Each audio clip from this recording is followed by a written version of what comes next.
And welcome to the Michigan Sports Truth Podcast for March 14th, 2022. I'm Taylor Phillips. Great to be here with all of you. So let's get right to it. Major League Baseball and the Players Association have agreed to a collective bargaining agreement, have reached a collective bargaining agreement to keep their 162 game regular season, which begins April 7th. Spring training begins March 17th. MLB has got new rules, of course, to activate the universal DH. And it's also testing robot umpires, pitch clocks, um, you know, um, banning the shift and stuff like that. But the universal DH, I believe, used in the National League. But I got to read it more into it. But MLB is back, which brings us to the Detroit Tigers. Their season preview looks like this. Their first spring training game is at Joker Martin Stadium Friday, March 18th at 1:05 against the Philadelphia Phillies.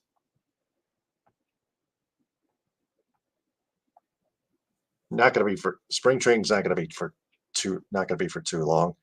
Their first regular season game is April 8th on a Friday at home against the Chicago White Sox at 1:10 p.m. Eastern Time.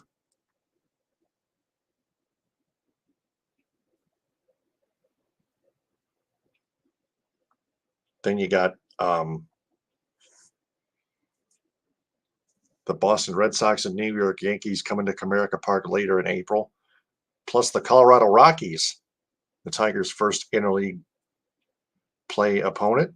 The Colorado Rockies coming to Comerica Park April 22nd through the 24th, Friday through Sunday.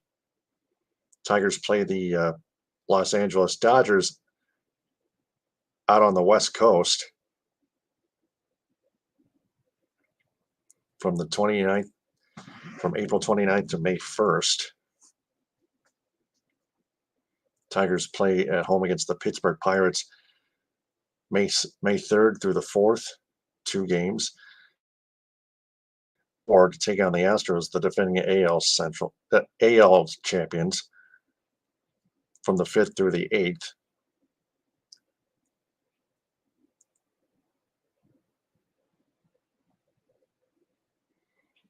And of course, the Athletics come into town for 4. The Baltimore Orioles, the Cleveland Guardians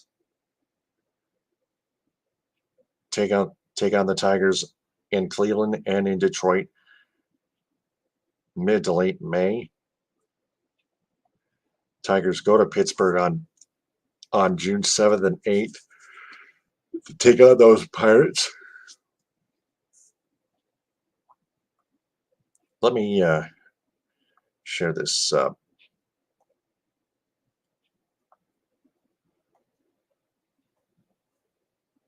for a bit. This is the Michigan Sports Truth Podcast for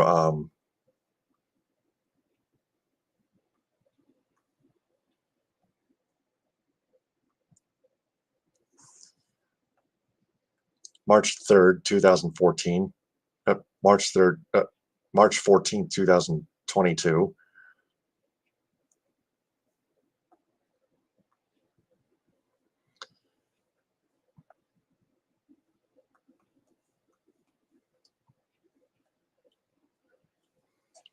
I'll share to a couple groups for now. So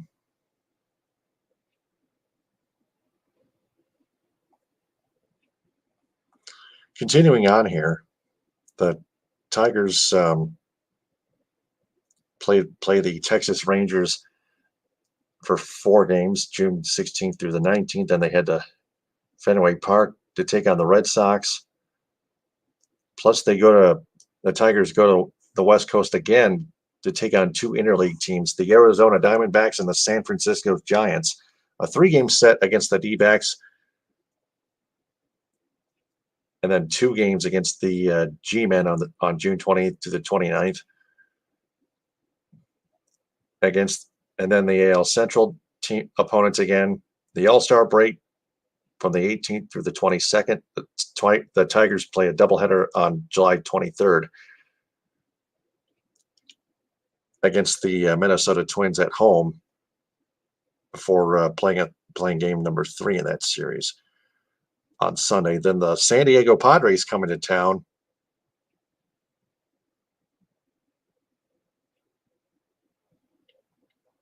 for 3, and then the Tigers played the Toronto Blue Jays at Rogers Center from the 28th through the July 31st. Tigers play the Angels in August, home against the Giants, home against the Mariners. Tigers have to play in Seattle sometime during this season at T-Mobile Park. Can't find any road games in Seattle against the Mariners.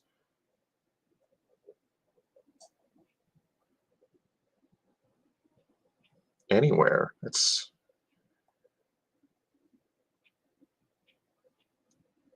Tigers don't play the Mariners in Seattle at T-Mobile Park at all? Wow.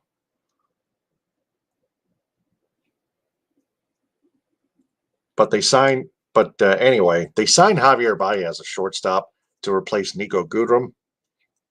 Javier Baez has a high WAR, just very high WAR, just not as high as Carlos Correa. The Tigers decided to back out of that Correa sweepstakes and something like that.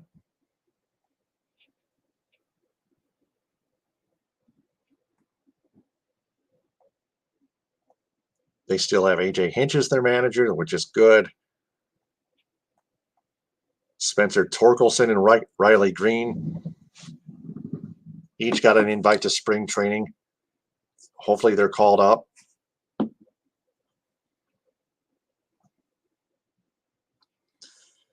So let me take a look at the roster. They got Tucker Barnhart. They keep Tucker Barnhart. They keep Akil Baddoo. Miguel Cabrera stays put. Daz Cameron. Jamer Candelario stays put at third base. Cody Clemens at second. Harold Castro at second. Willie Castro at second.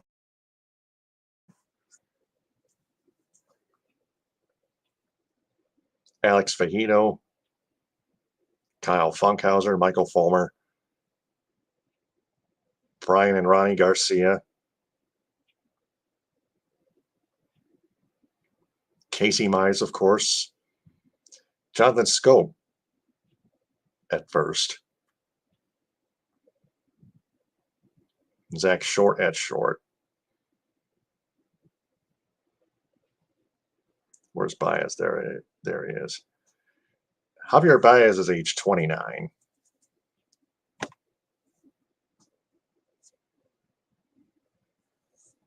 Miguel Cabrera is 38.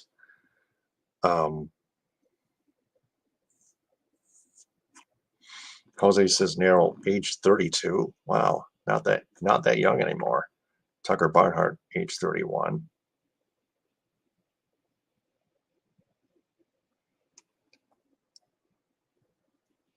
Jonathan Scope, age 30.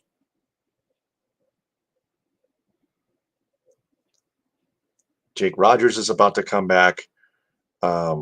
Oh shoot, probably not until 2023. Oh gosh, who else do they have at catcher?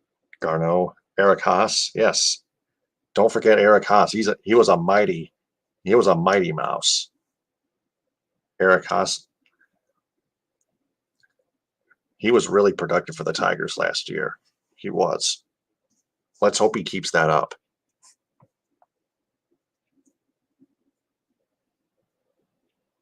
So that's all I have. I still think the Tigers will finish in the middle of the pack, maybe a little bit above, but that's about it. I still don't think they'll make the postseason, but we'll see what happens. To college basketball, the NCAA tournament is almost underway. The Michigan Wolverines will take the 11th seed in the South region and take on the 6th-seeded Colorado State Rams Thursday at 12:15 p.m. on CBS, p.m. Eastern Time. Colorado State has a lot of talent on their team. I think the Rams will get it done in the first round. The Michigan State Spartans will take the 7th seed in the West Division and take on a dangerous underdog 10th-seeded Davidson Wildcats team Friday at 9:40 p.m. Eastern on CBS. It's going to come down to the wire. That's all I know. Michigan State and Davidson, they'll both battle it out. I don't know who will win that one. I have no prediction. So the Lions, they released defensive lineman Trey Flowers.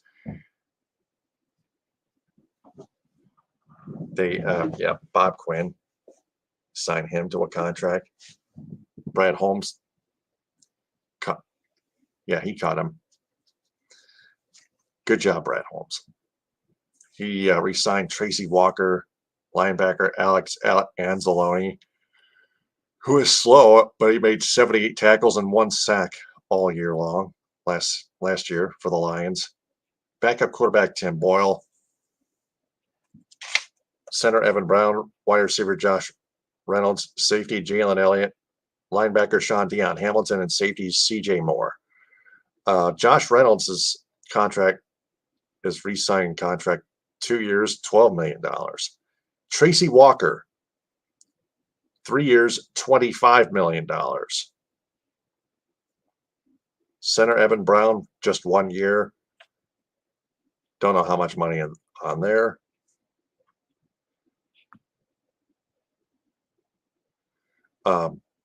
Alex Anzalone, 1 year, $4 million. It's cheap. Tim Boyle, 1 year, $2 million. A little bit cheaper. But no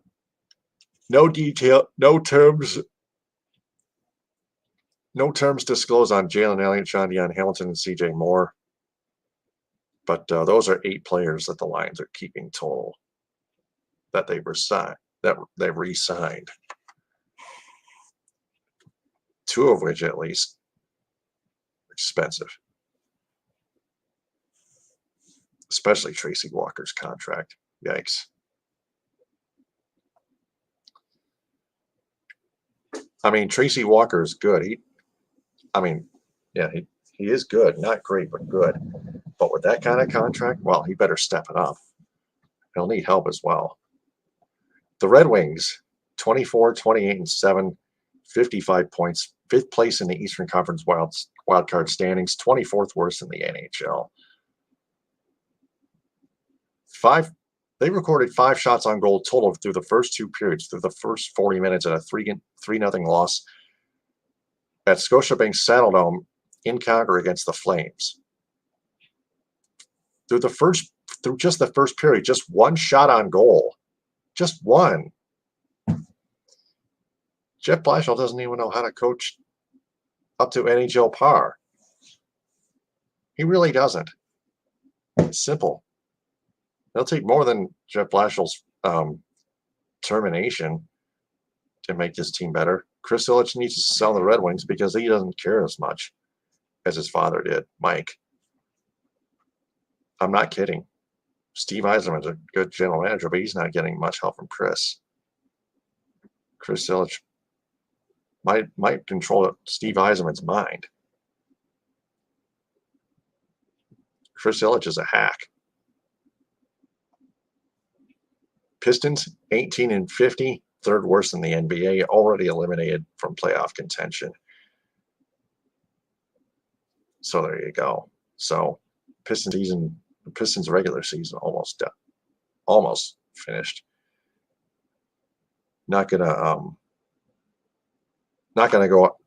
delve any further. Cade Cunningham keeps posting double doubles. Almost got a triple double in their last game. 25 points, 10 assists, 9 rebounds. Pretty damn good, Kate.